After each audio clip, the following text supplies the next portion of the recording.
जय झूलेलाल। सतनाम साखी सिंधी समाचार राजस्थान में तव्हां सभिनी जो स्वागत है। दोस्तों, असां कुछ समय पहिरीं हिकिड़ी वीडियो विधीसीं जयपुर जे कंवर नगर मंदिर भगवान श्री झूलेलाल मंदिर जे बारे में। तंहिंजे अंदरि कुझु व्यवस्थाऊं सही न हुयूं ऐं कुझु जेकियूं चइजनि जीअं दीवार जी डेंटिंग पेंटिंग कंबे घुरी ऐं मूर्ति के पुठियां भी भगवान श्री झूलेलाल जी मूर्ति पुठियां जी दीवार ते भी न्यारूं था तो अमृत मंथन जी तमाम ही सुठी हिकिड़ी पेंटिंग ठहियल हुई, वो पूरी तरीक़े सां जेकी आहे ख़राब थी चुकी है। ऐं कुछ व्यवस्था मंदिर जी ईअं ख़राब हुई कि उते आवारा पशु हुआ। तो असां जेकी पिछले वीडियो में ॻाल्हि अधूरी छॾी हुईसीं कि आख़िर ज़िम्मेदार केरु आहिनि इन्हनि सभिनि जे पुठियां। त अॼु असां उन्हनि जे बारे में ॿुधाईंदासीं कि आख़िर ज़िम्मेदार केरु आहिनि। त ज़िम्मेदारनि जा नाला ॿुधाइण खां पहिरीं हिकर वरी तव्हांखे मंदिर जे अंदरि जेकी कुझु कमियूं आहिनि उन बारे में असां तव्हांखे ॿुधाइणु चाहींदासीं। त जीअं कि तव्हां वीडियो जे अंदरि ॾिसो पिया कि मंदिर के अगरि पाण बिल्कुलु साम्हूं खां निहारूं था त मथे जी दीवारूं कंबियूं घुरनि जेके तव्हांखे वीडियो में साफ़ नज़र ईंदियूं हूंदियूं। तंहिंजे अलावा अगरि आजू बाजू जी अगरि दीवारूं था ॾिसूं त उहे डेंटिंग पेंटिंग भी घुरनि। ऐं टी ॻाल्हि करूं त भगवान श्री झूलेलाल जी मूर्ति जे पुठियां अमृत मंथन जी जेकी पेंटिंग ठहियलु हुई उहो पूरी तरीक़े सां बिगड़जी चुकी आहे, उनजो रंग उॾामिजी चुको आहे। माना जीअं पाण भगवान श्री झूलेलाल जा दर्शन करे परिक्रमा था करूं न तो हिकु बद्दी सी दीवार थी नज़र अचे, छोकि पूरी तरीक़े सां वो ख़राब थी चुकी है।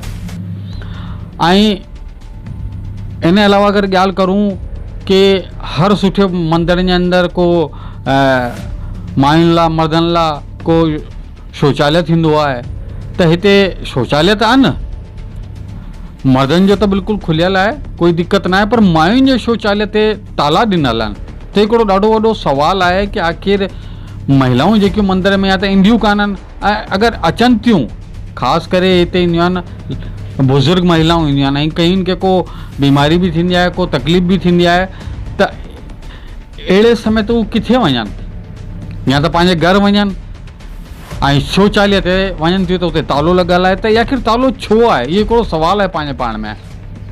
उते ज़िम्मेदारनि खां पतो करण जी कोशिशि कंदासीं। बहरहाल तव्हांखे ॿुधायूं था कि ज़िम्मेदारनि में सभिनि खां पहिरीं त साम्हूं अचनि था मंदिर जा ट्रस्टी ऐं तंहिंजे अलावा हिन टाइम ते पंचायत भी मंदिर सां जुड़ियल आहे, जंहिंजा लेटर भी असां तव्हांखे वीडियो जे माध्यम सां ॾेखारियूं पिया। ऐं बाक़ाइदा मंदिर जे ॿाहिरि बोर्ड भी लॻल आहे जंहिंजे अंदरि सभिनि जा नाला लिखियल आहिनि, तव्हां ॾिसी था सघो। त उन्हनि खां असांखे सिर्फ़ु एतिरी सी गुज़ारिश आहे कि कृपया हिन असांजे बाबे भगवान श्री झूलेलाल जे मंदिर जे मथां ध्यानु ॾियो। सभिनि खे हथ जोड़े करे विनती आहे कि कृपया तव्हां मंदिर ते ध्यानु ॾियो।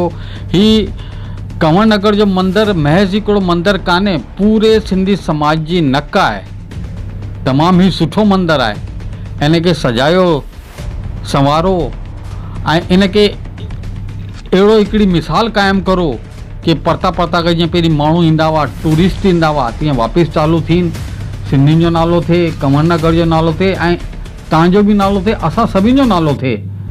त दोस्तों, असां असांजे चैनल जे माध्यम सां यही चईंदासीं कि सभिनी ज़िम्मेदारनि खे असांजी अपील आहे, हथ जोड़े अपील आहे कि कृपया इन वीडियो खे ॾिसनि ऐं इन्हनि कमियुनि खे दूर कनि ऐं भगवान श्री झूलेलाल जे मंदिर के वापसि पहिरीं तरह वाइट टेम्पल अच्छे मंदिर के बिल्कुलु सुठे नमूने तैयार कनि, वापसि जेकी कमियूं आहिनि उहे दूर कनि। बहुत बहुत धन्यवाद दोस्तों। जय झूलेलाल। सतनाम साखी।